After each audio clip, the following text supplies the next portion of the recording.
मानहानि के मामले में राहुल गांधी की लोकसभा सदस्यता खत्म होने के बाद देश के साथ साथ विदेशों से भी कई प्रतिक्रियाएं सामने आ रही हैं। अमेरिकी सांसद ने जो कुछ कहा था वो हमने आपको बताया और अमेरिका के बाद 29 मार्च को जर्मन विदेश मंत्रालय से भी प्रतिक्रिया आई, जिसमें यह कहा गया है कि न्यायिक स्वतंत्रता और मौलिक लोकतांत्रिक सिद्धांतों के मानकों को लागू होना चाहिए।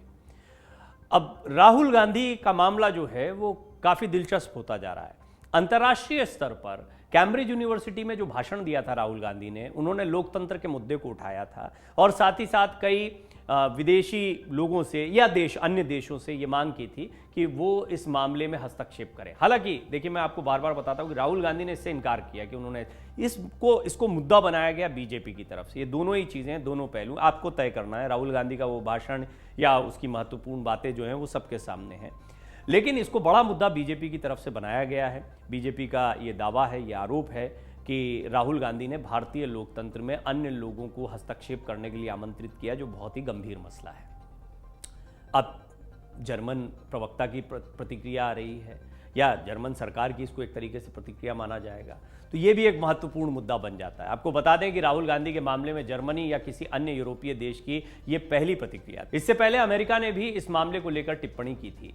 जर्मन विदेश मंत्रालय के एक प्रवक्ता ने रेगुलर मीडिया ब्रीफिंग के दौरान बुधवार को कहा, हमारी जानकारी के अनुसार राहुल गांधी इस फैसले के खिलाफ अभी अपील कर सकते हैं। इस अपील के बाद यह स्पष्ट हो जाएगा कि क्या यह फैसला कायम रहेगा और यह भी स्पष्ट हो जाएगा कि राहुल गांधी की संसदीय सदस्यता बर्खास्त करने का कोई आधार है या नहीं। जर्मनी की पब्लिक ब्रॉडकास्टर डायचे वेले पर प्रसारित मीडिया ब्रीफिंग में जर्मन प्रवक्ता ने कहा, हम उम्मीद करते हैं कि राहुल गांधी पर कार्रवाई करते समय न्यायिक स्वतंत्रता के मानक और मौलिक लोकतांत्रिक सिद्धांत के अधिकारों को ध्यान रखा जाएगा। हालांकि जर्मन सरकार की इस बयान पर भारत की ओर से तत्काल कोई प्रतिक्रिया नहीं आई है। अमेरिका ने भी जो बात कही थी वो भी जानना दिलचस्प रहेगा, क्योंकि विदेशी एक और प्रतिक्रिया थी। जर्मनी से पहले अमेरिका ने भी राहुल गांधी मामले पर प्रतिक्रिया दी थी। राहुल गांधी के मामले पर अमेरिकी विदेश विभाग के उप प्रवक्ता वेदांत पटेल ने कहा था कि कानून और न्यायिक स्वतंत्रता के लिए सम्मान किसी भी लोकतंत्र की आधारशिला है। भारतीय अदालतों में चल रहे राहुल गांधी के मामलों पर हमारी नजर है।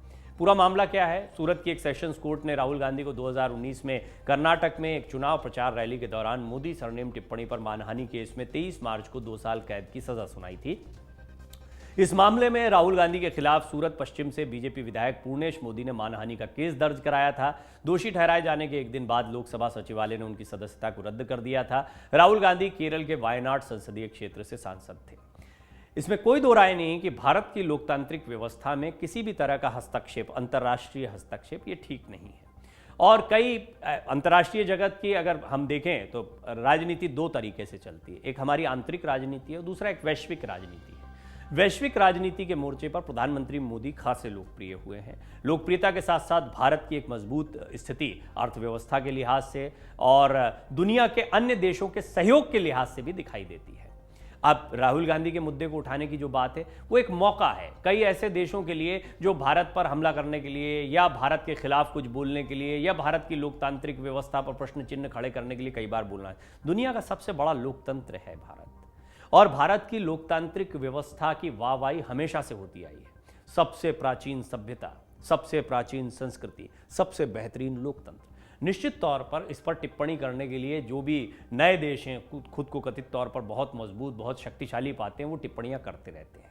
लेकिन इसके दोनों पहलुओं को समझते हैं कि इन टिप्पणियों से इतर राहुल गांधी को जो सजा मिली है उस सजा को लेकर भारत में भी एक माहौल बना है। पूरा विपक्ष लामबंद हो गया है। अच्छा, बीजेपी से इसको जोड़ा जा रहा है, लेकिन ये पूरी तरह से कानून का मामला है। हालांकि मामला क्योंकि गुजरात की कोर्ट में था, सूरत की कोर्ट में था, पूर्णेश मोदी विधायक बीजेपी के रहे हैं, टिप्पणी जो है वो प्रधानमंत्री मोदी पर की गई थी, सुशील मोदी भी इस मामले में एफआईआर पहले कर चुके हैं, तो इसीलिए इसको राजनीतिक घटनाक्रम के तौर पर भी देखा जा रहा है। इससे इनकार नहीं किया जा सकता कि इसमें राजनीति भी इन्वॉल्व दिखाई देती है। मानहानि का मामला, मानहानि के कई मामले हैं, माफी से निपट जाते। राहुल गांधी ने माफी नहीं मांगी, तो राहुल गांधी भी इस बात पर अड़े हुए हैं कि वो अपने बयान से पीछे नहीं हटेंगे। हालांकि वो कांग्रेस की तरफ से ये कहा जा रहा है कि मोदी सरनेम का अपमान नहीं है या पूरे समुदाय का अपमान नहीं है, ओबीसी का अपमान नहीं, क्योंकि ओबीसी के अपमान से इसको कांग्रेस के खिलाफ बीजेपी ने जोड़ा है। और इसकी बहुत बड़ी वजह यह है क्योंकि प्रधानमंत्री मोदी या सुशील मोदी ऐसे चेहरे जो हैं ये ओबीसी समुदाय के मोदी वाले वर्ग से आते हैं। हालांकि मैंने आपको एक डिटेल्ड रिपोर्ट दिखाई है कि मोदी जो है वो सारे मोदी जो हैं वो ओबीसी नहीं होते हैं।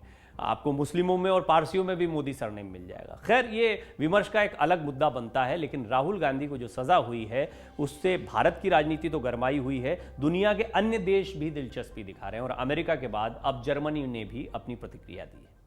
अमर उजाला अब आपके टीवी पर भी। अपने स्मार्ट टीवी पर YouTube पर सर्च करें अमर उजाला, चैनल सब्सक्राइब करें और देखें ताजा खबरें, वो भी HD क्वालिटी में।